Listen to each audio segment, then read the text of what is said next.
എന്താണ് ക്യാൻവാസ്, അതെങ്ങനെ യൂസ് ചെയ്യാം, അതെങ്ങനെ ഫോൾഡ് ചെയ്യാം, എങ്ങനെ അളവുകൾ എടുത്തതിൽ മാർക്ക് ചെയ്യാം എന്നുള്ളത് വരെയുള്ള ഡീറ്റെയിൽ ആയിട്ടുള്ള കാര്യങ്ങൾ ക്യാൻവാസിൻ്റെ പാർട്ട് 1, 2, 3 വീഡിയോയിൽ നിങ്ങൾ കണ്ടിട്ടുണ്ടാവും.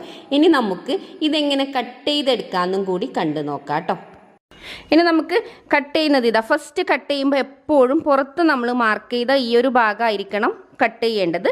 ഉള്ളിൽ കട്ട് ചെയ്യാൻ പാടില്ല. ഇതുപോലെ വെച്ചിട്ട് നമ്മൾ കറക്റ്റായിട്ട് ഈ ഒരു ഭാഗം കട്ട് ചെയ്തെടുക്കണം. കണ്ടോ, ഇത് നമ്മൾ കട്ട് ചെയ്തിട്ട് ഇത് നമ്മൾ മാറ്റി, ഇത് നമുക്ക് ആവശ്യമില്ല. ഇനി ഈ ഒരു ഭാഗം കണ്ടതാ, ഈ ഉള്ളിൽ മാർക്ക് ചെയ്തത്, ഈ റൗണ്ട് മാർക്ക് ചെയ്ത പോയിന്റിലൂടെ ഇതാ ഇതുപോലെ കൃത്യമായിട്ട് ഷേപ്പ് ചെയ്ത് കട്ട് ചെയ്തെടുക്കാം. ഇനി നമുക്ക് ഈ പീസും മാറ്റി വെക്കാം. ഈ ഒരു പീസാണ് നമുക്ക് കിട്ടുന്നത്. ഇതിനെ നമുക്കൊന്ന് ഓപ്പൺ ചെയ്ത് നോക്കാം. കണ്ടോ, നമ്മളിപ്പോൾ നെക്ക് എന്താക്കി കട്ട് ചെയ്തെടുത്തു. ഇനി ഇതെങ്ങനെയാണ് ക്ലോത്തിലേക്ക് അറ്റാച്ച് ചെയ്യുക എന്നുള്ള കാര്യങ്ങളൊക്കെ നെക്സ്റ്റ് വീഡിയോയിൽ